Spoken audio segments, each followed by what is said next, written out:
Ah, motherhood. 1 minute, you're mom of the year. I love you, Mommy. Then the next, not so much.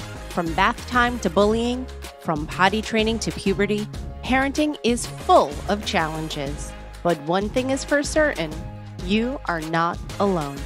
Welcome to Modern Mom Probs. I'm your host, author, mother, parenting expert, Tara Clark.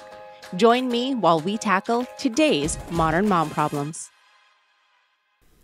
Welcome back to another episode of Modern Mom Probs. I'm your host, Tara Clark. Today, we're going to be discussing how to be productive without overscheduling. I'm so excited to have with me Megan Sumrell. In 2018, Megan left her 20-plus year career in corporate IT to become an entrepreneur, all while raising a toddler. She's the host of the Work+Life Harmony Podcast and is a professional time management and productivity expert. Welcome to the show, Megan. Thank you so much. I am thrilled to be here. Megan, like all moms, you wear a lot of hats. Tell us how you got to where you are today. Yes. So I did not, when in kindergarten, when someone said, "What do you want to be when you grow up?" my response was not, "I want to be a time management expert" by any stretch.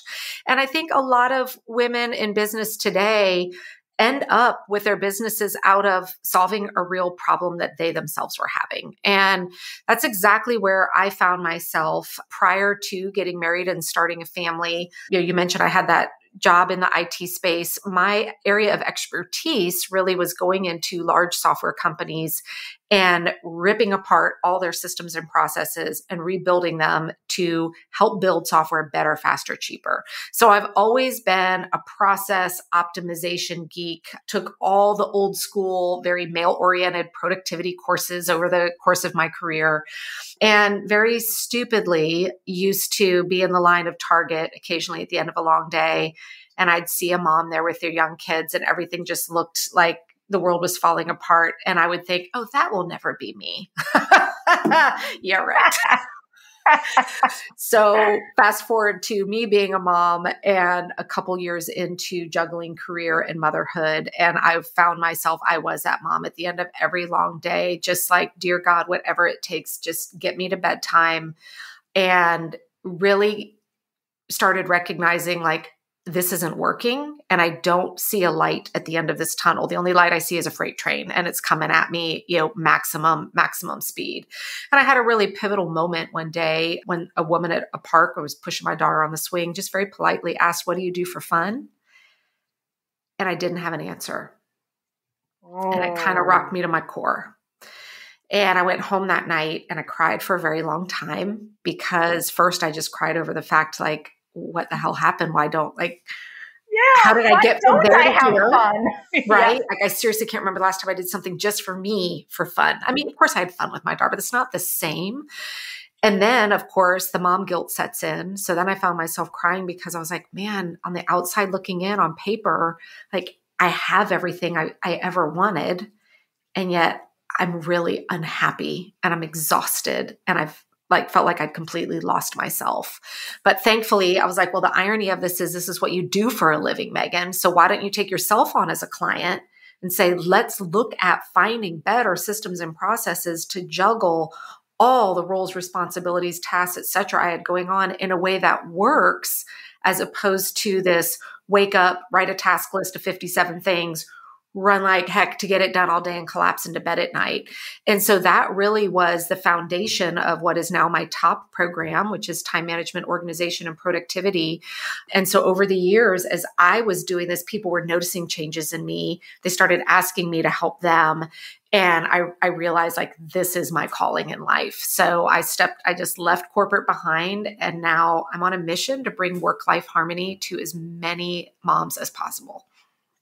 Yes, I love that. I love that so much. Okay, so let's start at 30,000 feet. How can moms stay organized and productive without feeling totally overwhelmed? Like you mentioned, at the end of the day, praying for bedtime at Target, nearly in tears. How can we not get to that point? Well, I love that you say the 30,000 feet because it ties right into the massive shift I need for women and moms in particular to make. Usually when we plug into, anything around productivity or time management training, books, all of that, that's where they start us. They start us at this 30,000 feet saying, okay, let's think about your dreams and let's think about your goals that you have and all that, right? And they walk you through a process to identify those and connect to your core values. And then we break them down into a plan. And then we get home and we're like, my day-to-day life is overwhelming. How the heck am I ever supposed to have time to start on that plan? So I like to shift the paradigm and say, we are not starting at 30,000 feet. We're starting on the ground floor with your day-to-day life. And the first shift that we make is getting out of this very reactive, wake up, make your task list, operate mode into just one tiny step up into weekly planning. So instead of operating in a daily reactive mode, I teach women how to build a realistic, flexible, because life throws us curveballs every day, right? Oh, yeah. Weekly plan so that instead of waking up every day and saying, oh my gosh, what do I need to do today? We wake up saying, here's what I'm doing today. And if something happens, I know how I'm going to be able to adjust accordingly. And we live there for a while until we master weekly planning to get out of the day-to-day grind. Then now we've got the space to go back up to that 30,000 foot view and say, hey, I can't answer the question, what do I do for fun? Let me think about that because now I know how to plan and fit that in to the realities of my life. But I just think so many people are left up at that 30,000 going, how do I connect the two? Like there's no way I'm going to have the space and the room to do it.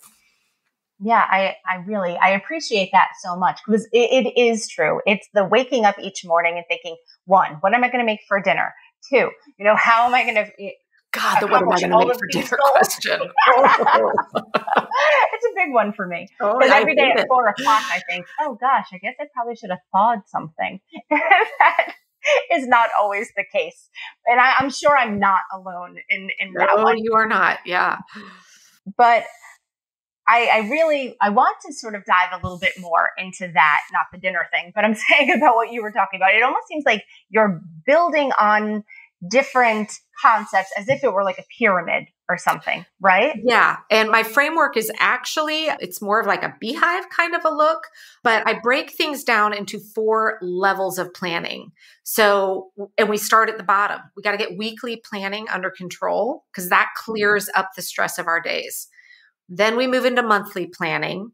And both of those are very tactical, like right now in the moment. Once those are working, now we can start looking at quarterly and annual. And those are very strategic, long-term planning. But so many people try to start at the strategic and they just continue to get stuck or churn, not making progress because they haven't gotten the very tactical day-to-day stuff under control. And so we've got to start there.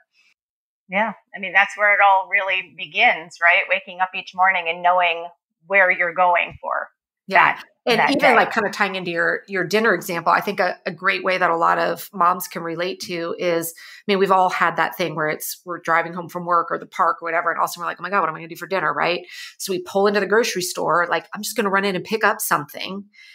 And we're being very reactive. I need this right now. And then we get to the checkout line and we're like, $100, like how'd that happen? I just ran in here to pick up something for dinner. You get home, you start unpacking the bag and you're like, nothing in here makes sense. Like how'd the Doritos get in here? How'd the donuts get in here? I just ran into the store to pick up something for dinner. And that's how our lives tend to be. Whereas if I sat down and said, okay, here's $20. I need you at some point today to go to the store. All you have is $20. And I need you to find ingredients to make a nutrient-dense meal for 4 people. Think about how differently you would plan for that, right? You'd think about when you're going, you'd get into the store, you'd pass by those donuts and be like, not today, friends, maybe another time. This is all I've got. You'd start comparison shopping. Do I want the frozen veggies versus the fresh? Make my budget go longer. And you would end up leaving with exactly what you wanted because you went in with a realistic view what you had to work with, and what your end goal was. And so it's a lot of those same concepts that we need to apply to the realities of our day-to-day life so that we're making good, thoughtful choices and we're being very intentional and proactive instead of just reacting to what is the latest thing, like, urgent in front of our eyes right now. Yeah. Usually for me, that's I run in, I grab a rotisserie chicken, maybe a side dish, and then that's it. So that is my very reactionary. Yeah. If I'm in that, I'm going to end up with all the junks and the desserts and the, because I'm like, well, that looks good. I'll just grab it while I'm here. And it's just never good. Yeah, no, it's not. I like the concept of it has to be $20, nutrient dense, feed my entire family. Something that everyone can agree on and will eat as well. Yeah. Oh, that what everyone can eat. Now that I'm not a miracle worker.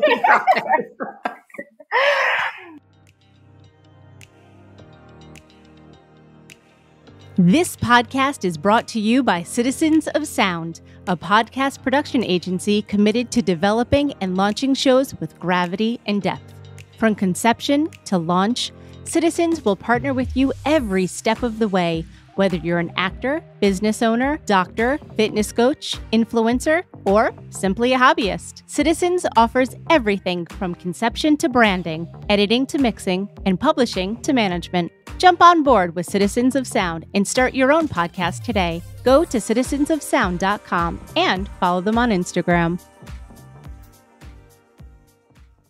One thing I often hear or even experience myself is that getting organized can be a source of anxiety in and of itself.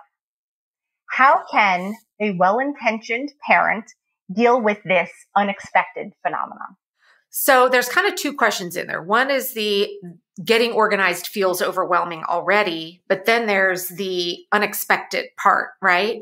And I think first let's talk about just the idea of my definition of getting organized is it's not that you are now this Pinterest worthy, everything color coded, labeled, whatever. I recently wrote a blog post on over organizing and over planning. And that's where I see people that feel like they need to get organized. They swing the pendulum so far that they over organize, which makes things even more overwhelming than they already were. So when I talk about being organized, I always ask people, can you find what you're looking for easily?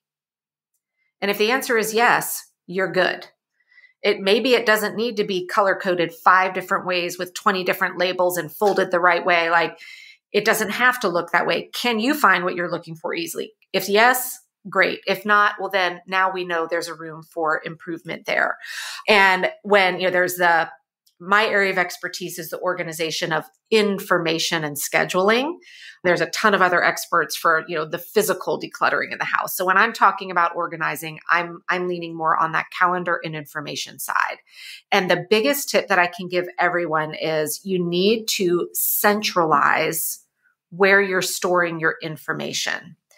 And it can't be what everyone's go-to, which is I'm going to store it in my brain.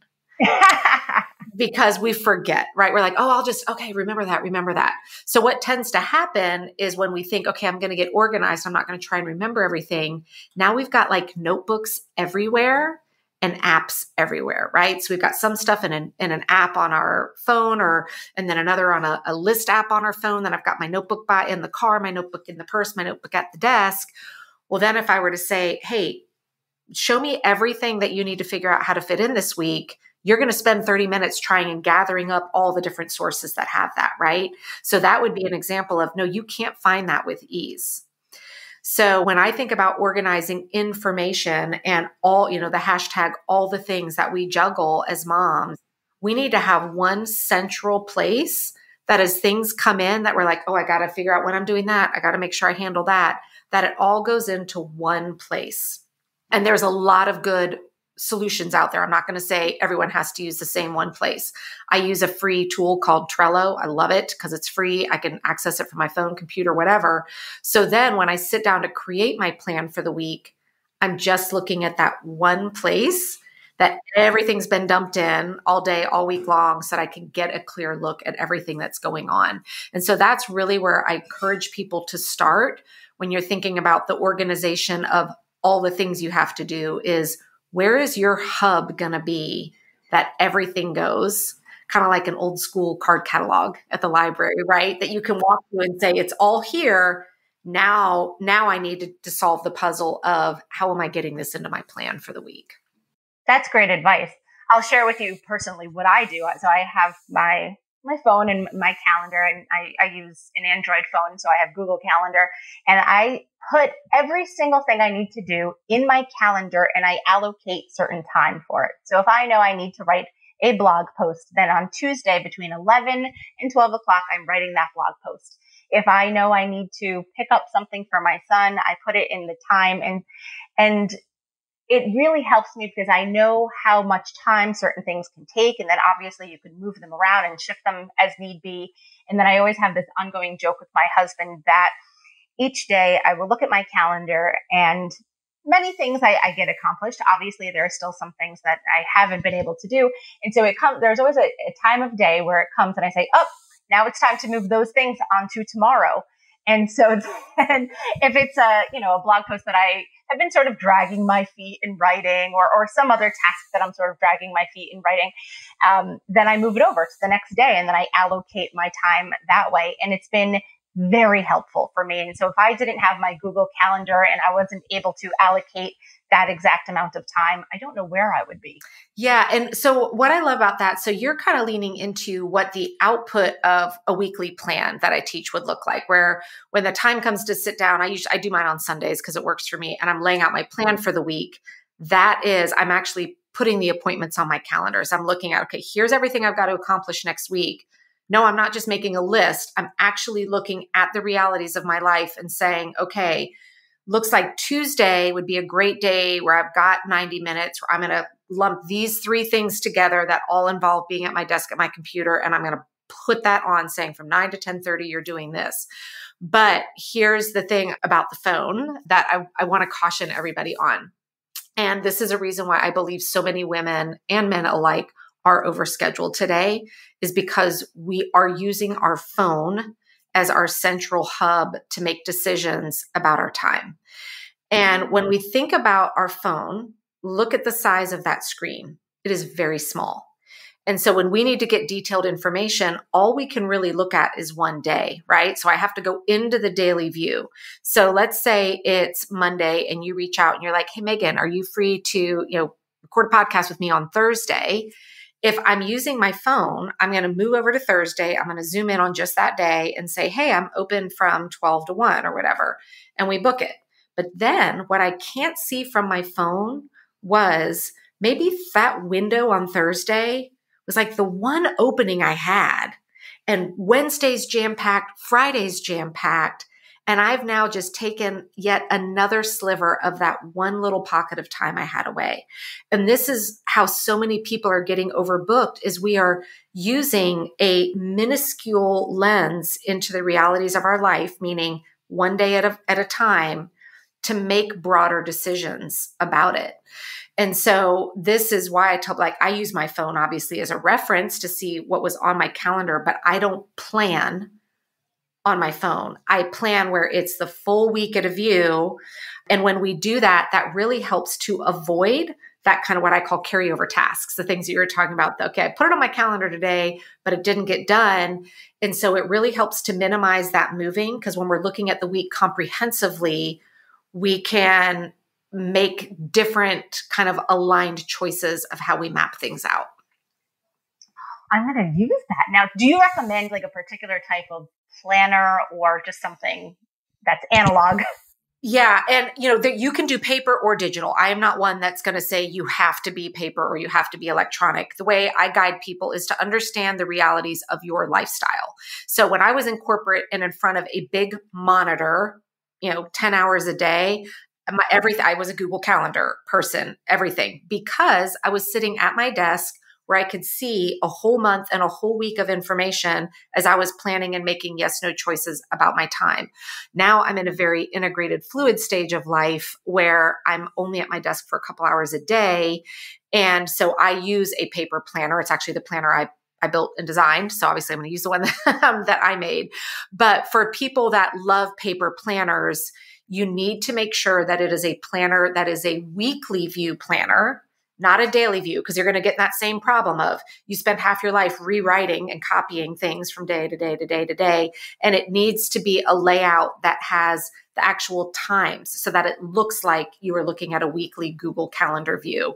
The planners that just have the blank rectangle for Monday when it doesn't have times next to it, those are not going to prevent you from getting overscheduled because you're not able to see your budget, your reality of what time you have each day. And I think that's overwhelming too. You have the blank square of Monday and you're like, now I'm going to fill in all of this time. And so I think that is and very maybe, helpful. Your blanks, maybe you've written down on Monday, oh, I've got a doctor's appointment, something. How do you know that that's 3 hours of your day or 4 hours of your day or 10 minutes of, you don't know what those things mean. Back to that kind of budget grocery store example, right? That's how you end up with 100 hours of tasks planned for a day when all you really had was 2 to work with. That sounds like my week. 100 tasks in 3 hours. No, I'm just kidding. That's why I have to carry them over, unfortunately. Exactly. Yeah. But I love that. In your blog, you talk about planning in the midst of uncertainty. And if modern times are anything, they are uncertain. Can you touch on your approach in planning for the different seasons of your life that may be full of uncertainty? Yeah. And I love that you say seasons of life. It does shift, right? I've had pockets of time in my life where I could create a plan and feel really good that, it was going to execute the way I mapped it out. And I've had other seasons of life where you just feel like every single day the hits just keep coming, right? And no matter what you do, all these unknowns come at you. And based on the first step in it is understanding, where are you in that in life? Are you in a season of life where you already know every day is oh my God, what's going to happen today? And if you know that, quit trying to create plans that are thinking that everything's going to run smoothly. So I can remember back when we were first putting my daughter into preschool, it was not a smooth transition. And we started out with just 2 hours or 2 days a week at 3 hours. And I'm like, okay, surely this will work. I'm not sure we made it through the entire school year twice a week for the 3 hours. It was a rough year. I learned that by week 2, that guess what? Me assuming that 3 hour block was going to be mine each day or each of those 2 days, it was just not the reality. So instead of planning all the things that I was going to do, I had to let go of that and say, you know what? I am going to plan for, I'm probably going to get the phone call. But if I don't, because of the planning system I've got, if suddenly it's a magical day where everything is going well, I'm not going to squander it going, oh my gosh, what should I do? So kind of understanding where you feel you've got your certainties and mapping the most important things on your list for the week into those times, and then recognizing how much of just what I call either buffer or open time, wiggle room time, we need to have into our calendars. For the last school year, things were running pretty smoothly for us, but I had a 3 hour block of time that was always reserved on my calendar on Fridays for, this is my just in case, so that if I get the phone call from school that my child coughed, so now I need to come pick her up and she can't come back for 2 weeks, like I knew I had the dominoes don't start falling of like, now I'm staying up till midnight getting caught up. I could move what was supposed to be in that time slot over to this open window that I just had reserved. And so that's one of the things I really encourage women to understand is how much of that do you need to have in the stage of life that you're in, and then be really proactive on reserving it. And then if it's a magical rainbow unicorn week, now you have that time to go do extras and the bonus stuff that you really love to do. Yeah, absolutely. And going back to the seasons of life, I think, when we are newer moms or our children are younger, there's so much more uncertainty. Like you said, like maybe they don't like preschool. Kids get sick a lot in daycare and preschool. And so like, as they get older, knock on wood, they're in school, 8 to 3 or whatever it happens to be. And so that is your blocked time to be able to get work done or whatever is on your plate at that time. And so, I know now my son is 9.5, and like, I know I am very set on those are the times that I'm able to get work, and I block off in my calendar anything from pickup until hanging out at the playground after school is all going to be family time. Yep.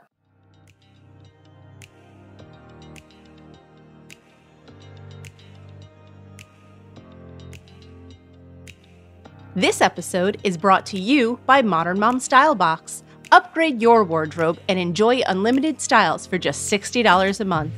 Modern Mom Style Box is the first rental clothing subscription designed exclusively for moms and moms-to-be. Get started today with a free trial. Use promo code PTO. I want to talk about overscheduling for a second. In overscheduling kids in particular. I think so many times in families, things really start to heat up from an anxiety standpoint when the kids are overscheduled and they have tennis and karate and all of the different things that they're signed up for. How should parents navigate a full plate of children's activities on top of their already, very busy work schedules and family life? Yeah. So I think a couple things lead to the overscheduling. And the biggest is never really fully understanding the time commitment. It sounds like, tennis, 1 hour a week. Of course we can do that. Guess what? It isn't 1 hour a week. It's how much is the drive time there? Do you have to stay there while they're doing that? What is the drive time back?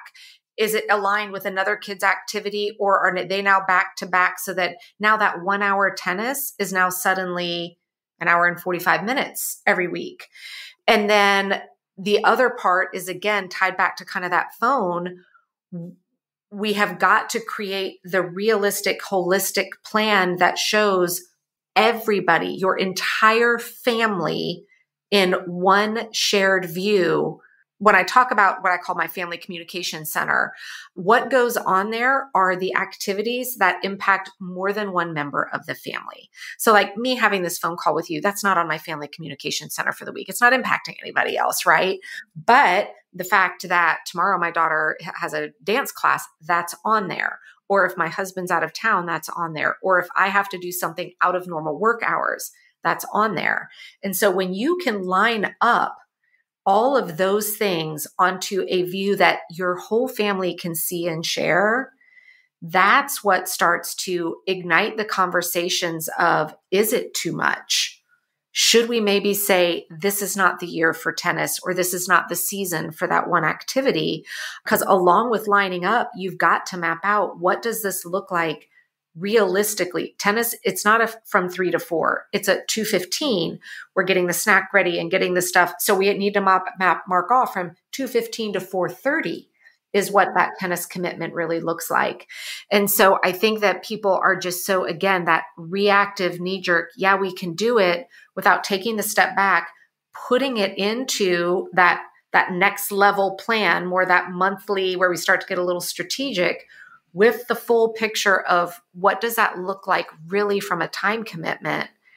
That's when we can start to realize maybe we don't have to say yes to everything. And it's okay to say, hey, one activity per season is all we can do right now. And I know it goes against a lot of, some families love the hubbub of sports and all of that. And that's fantastic. But I think you need to know as a family what you can support, what your kids can honestly handle, and be able to have those conversations. But you've got to have the information that everybody can see it to understand this is what this really means if we say yes to it. Yeah.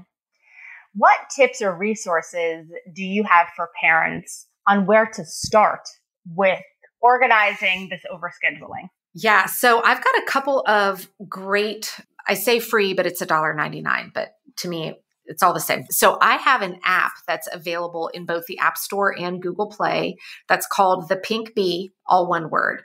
And in it is a bunch of mini trainings to help people get started. And there's two in particular that if you're brand new, that I tell people start here. And the first one is a simple 3-step process that I call it my ditch the overwhelm process.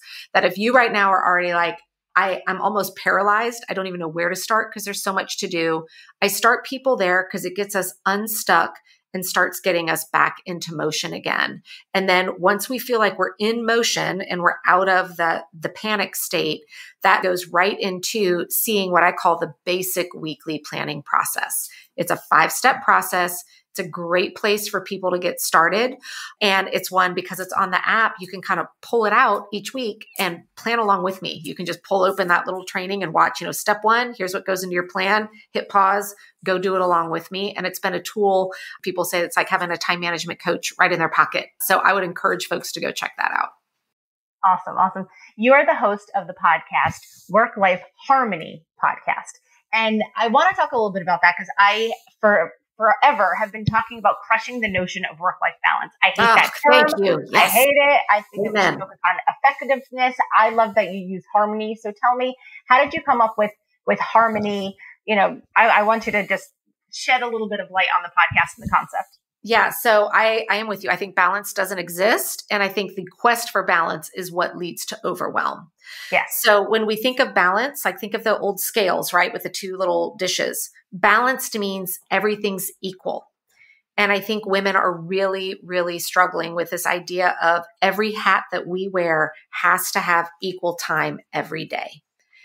Or let me wear all the hats all the time so that I'm balanced. So now you're in that position where you're cooking dinner, you're helping with homework at the same time, you're trying to answer the message coming in from work, and then you're only halfway listening to your spouse because you're balanced, you're doing it all. So instead, if we can throw away this notion of everything has to be equal or everything has to be balanced and say, hey, how can I take all the facets of my life and get some plans in place that create harmony? And harmony means that we can be present and purposeful and proactive. Those are kind of my 3 Ps around that. And when we think about, when I think of harmony, that was a music minor in college, I just picture like an orchestra on the stage, right? There's a lot of people up there. Is every musician getting equal playtime? Absolutely not. Sometimes one instrument's being highlighted or a group of instruments, but together what they create is a beautiful, harmonious piece of music. And so I love to think about that in my life. And right now we're in the summer months. I am leaning very much more into motherhood and very much less onto work. And that's my plan. And it's making our household very harmonious. When school starts back up, things will shift. So nothing's balanced ever, but they are integrated and producing a harmonious life instead. Megan Sumrell, thank you so much for joining us today. Tell everyone where we can find you. So I'm easy to find because I am Megan Sumrell everywhere. So you can find me on Instagram or Facebook at Megan Sumrell. Again, my app is a great place. And then you can also come check out the Work+Life Harmony podcast. Thank you so much. My pleasure.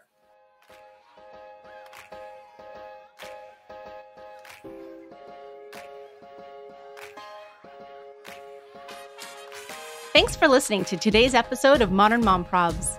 I hope you enjoyed our deep dive in today's problem with me, your host, Tara Clark. Join me next time when I'll be interviewing another great guest and tackling another modern mom problem. If you enjoyed today's episode, please leave us a review and a rating. As always, you could head over to Modern Mom Probs on Instagram and give me a follow, or check out my book, Modern Mom Probs, A Survival Guide for 21st Century Mothers, available online wherever books are sold. Well, that's it for today. See you next time, folks.